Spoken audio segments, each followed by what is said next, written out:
Hello ළමයි. ඔන්න එහෙනම් අහගන්න අපේ මිස්ටර් ඩූටයි එයාගේ පිස්සු ලේකම් කෙල්ල ජංටයි වෙච්ච පුදුම හිතෙන වැඩේ. අද දෙවනි කොටස පටන් ගන්නෙම මාරම කලබලයකින්. ඒ මොකද මිස්ටර් ඩූ එකපාරටම ජංව ඇදන් දුවගෙන යනවා. කෙල්ල අහද්දී ඇයි මෙහෙම හැසිරෙන්නේ කියලා බොස් කියනවා පස්සේ කියන්නම් කියලා. ඉතින් බොස් ඇඳුනුත් මාරු කරගෙන ජං එක්කම ටැක්සි එකකට නගිනවා. ඊට පස්සේ මිස්ටර් ඩූ බලෙන්ම වගේ කෙල්ලව ස්ටුඩියෝ එකට එක්කන් යනවා. මෙන්න මෙතන තමයි කතාවේ හොඳම ට්විස්ට් එක තියෙන්නේ. ඇත්තටම දැන් මිස්ටර් ඩූට මිනිස්සුන්ගේ මූණු පේන්නේ නැහැ. හැමෝගෙම මූණු මීදුමකින් වගේ වැහිලයි පේන්නේ. ස්ටුඩියෝ එකේදී පොඩි ළමයිගේ කමර්ෂල් එක රෙකෝඩ් කරන්න යද්දී බොස් ජංගෙන් අහනවා අර ළමයා කවුද කියලා. දැන් වෙද්දී ජංටත් මලපනිනවා. කෙල්ල කියනවා ඇයි අනේ ඔයාට ඕනම කෙනෙක්ගේ මූණ බලලා හිත කියවන්න පුළුවන්නේ දැන් මොකක්ද උනේ කියලා. හැබැයි පුදුමේ කියන්නේ මුළු ලෝකෙම මූණු මැකිලා පෙනෙද්දී ජංගේ මූණ විතරක් බොස්ට පැහැදිලිවම පේනවා. ඒක හරියට අහම්බෙන් වෙච්ච මැජික් එකක් වගේ. ඊට පස්සේ මේ දෙන්න පොලිසියට යනවා අර එදා පිහියනුම ගැන හොයන්න. එතනදී CCTV බලද්දි තමයි වැඩේ තේරෙන්නේ. අර කළු ඇඳගත් අපරාධකාරයත් ඉන්නවා. ඒත් කොල්ලට මූණ අඳුරගන්න බෑ.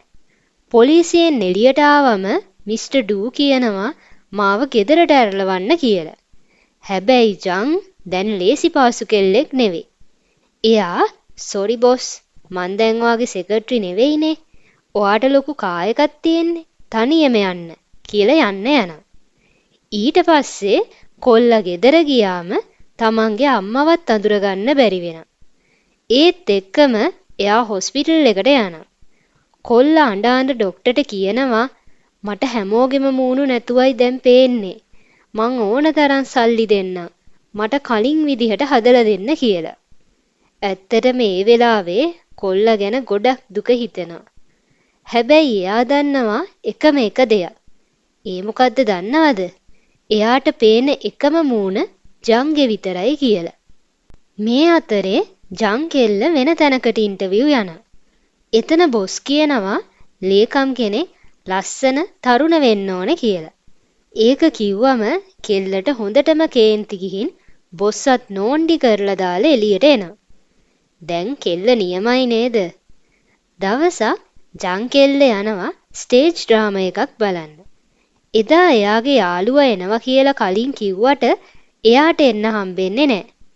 ඒ වගේම වීකෙන්ඩ් එක වෙලත් මුළු හෝල් එකම හිස්.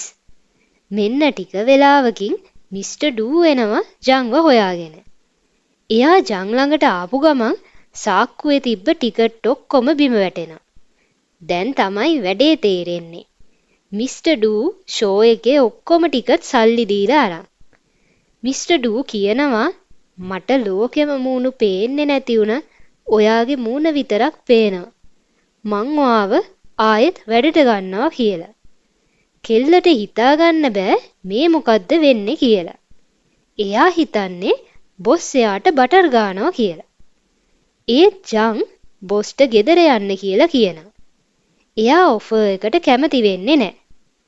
ඊට පස්සේ ජං ගෙදර ගිහින් එයාගේ පොඩි නංගී ඇස් පේන්නේ නැති මල්ලිත් එක්ක ගෙදර එද්දි ආයෙත් මිස්ටර් ඩූ කෙල්ලව හොයාගෙන එනවා. එයා කෙල්ලට බැගෑපත් වෙලා කියනවා ආයෙත් ජොබ් එකට එන්න කියලා. ඒත් ජං ඒක ගණන් ගන්නෙවත් නැහැ. හැබැයි ජං හොඳට හිතලා බලලා නංගිගේ යුනිවර්සිටි ෆීස් ගෙවන්නත් ඕන වෙන නිසා ඊළඟ දවසේ ඉඳන් ආයෙ වැඩ බාර ගන්න තීරණය කරනවා. ඔන්න ඉතින් මිස්ටර් ඩූ ඔෆිස් එකට ආව ගමන් ජං කෙල්ලව දැකලා ගොඩක් සර්ප්‍රයිස් වෙනවා. කොල්ලට මානම සතුටුයි.